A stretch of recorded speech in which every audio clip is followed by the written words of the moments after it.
asalaamaaleykum.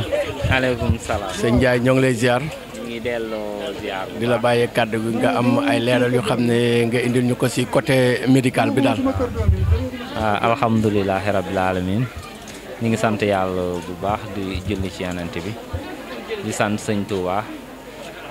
maanaam màggalu ren gi comme niñ ko daan defee rek ci yeneen at yu weesu mooy ñëw fexe ba kër sëñ Mamor ma Samba ak environ yi maanaam képp koo xamante ni si am nga fi jafe-jafe wér-gu-yaram ñu jël la en charge comme niñ ko daan defee rek dañuy consulter malade yëpp yu ñu gis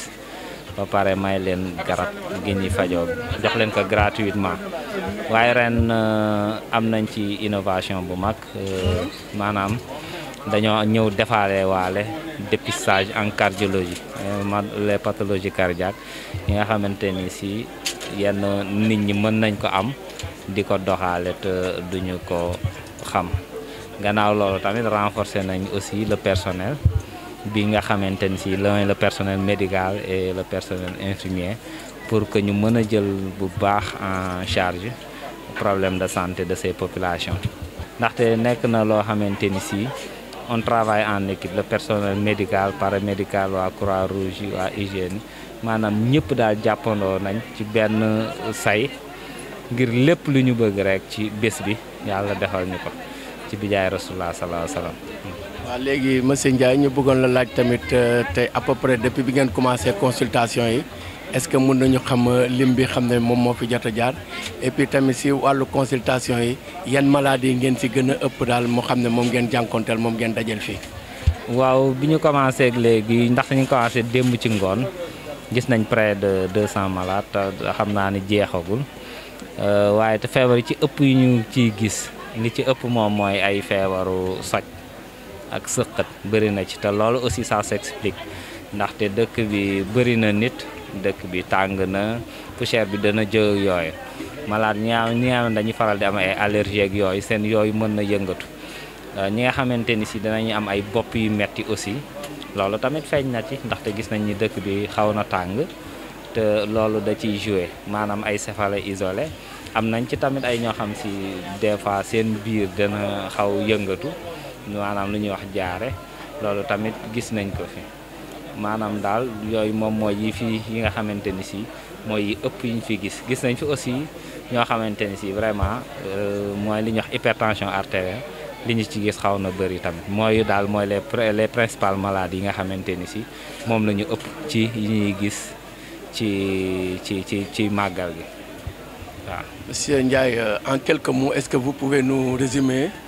ce que vous venez de dire? Nous sommes venus à Touba pour une couverture médicale parce que comme on le fait chaque année, on vient chez notre cher marabout Serigne Mamor Mbacké pour faire la couverture médicale, essayer de soigner par exemple les malades qui sont présents au niveau de la maison et même au niveau des environs. Nous le faisons parce que d'abord nous sommes talibés et vraiment nous sommes aussi des agents de santé. Et nous comptons à chaque Magal Touba faire la couverture médicale pour régler le problème de santé de ces populations-là. Et cette année-ci, vraiment, on a une innovation importante. Lors de notre couverture, on a amené un cardiologue qui fait le dépistage de ces cardiopathies-là, vraiment, et pour les référer au niveau des centres cardiologiques pour prise en charge. Vraiment.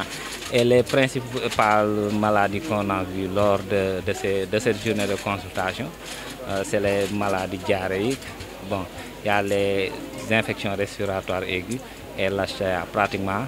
c'est les trois principales maladies qu'on a vues lors de consultation.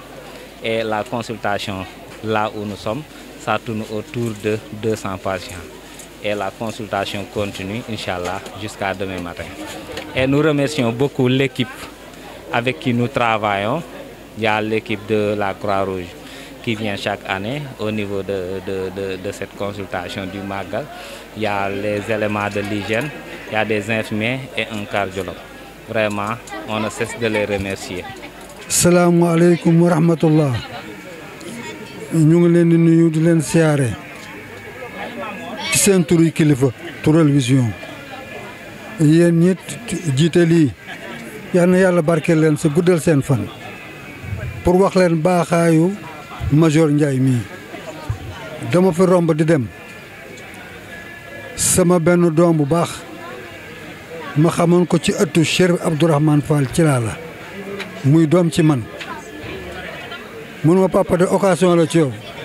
occasion it ci man sunu kilifa bu baax ñëw na fi di médecin bu baax nekk Fass mi ngi fi jaaral ci moom mu seet la papa du woon sama intention ma ñëw mu bàyyi léppam boole maaka kii nitam ñu seet ma seet boo xam ne bi wóor na ma man waru yàlla ni su ma demoon hôpital koppar yu bare laa cay fay kon yal na yàlla guddal fanam sa barkeel ko xale bu nu am yaakaar ngeen ni ci moom sit ñi nga xam ne ñooy chef am moom ñi nga xam ne ñoo ko yilif ñooñu war nañu xam kii mooy kan parce que suñ ko xamul de waa Fass xam nañu mooy kan personnel am xam nañu moo kan ñii feebar ñi ko seet si xam nañu mooy kan kon yal na yàlla barkeel liggéeyam loolu nag ay chef am ñoo ko war a xam naka lañ koy xamee moo ñu yokk ko nun ko mën a xamee moo ñu xam valeuram nun ko mën a xamee mooy ñu yokk garaatam ba li nit ñi seet ci moom li nit ñi bëgg ci moom yàlla defal ko ko bi ma ñëwee teertu nan ma moom ci boppam moo boole ma kii nitam ñu toppatoo ma def ci man loo xam ne lii fooguma ko woon sax parce que dama fi romb rek sama doom ni ma yow sunu papa nga sa ku baax nga fi demal mu seet la parce que mag li ci Cheikh Tidiane wax rek mooy dëgg nee na saa yoo gis sa mag rek ni ko na nga def parce que nee na bu côté bi wéree rek ba ci des jël kon su fekkee ne sama doom boobu ma xamoon ko ci ëttu Cheikh Abdourahmane ci laa la sama ñëwoon fii di màggal si jëm ci moom mu indi ma ci moom rëccu ma ko de li nu def ci man lu rëy a rëy la yal na yàlla barkeel seen loxo yal na yàlla barkeel loxo ñi mu àndal maqaama ak grade bi nu yor ñoom ñii ñëpp yal na ko yàlla yokk yéen ñii nag ak seen chef bi leen yónni yal na yàlla barkeel seen liggéey bii seen télévision bii yal na ko yàlla yëkkati ba mu ëpp fa nga xam ne fa la ñu jël salaamaaleykum wa rahmatullahi taala wa barakatuh.